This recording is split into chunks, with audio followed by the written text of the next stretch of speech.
During the pandemic, I was fired from a job because I burped in a Zoom meeting.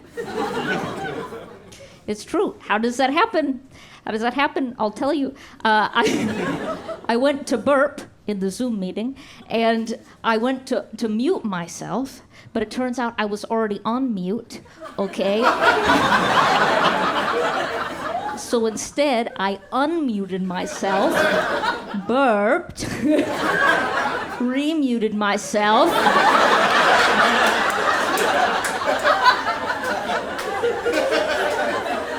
and looked very self-satisfied. And then, this is also true, in the meeting where they fired me, they told me that afterwards I smiled. Just a crazy business power move.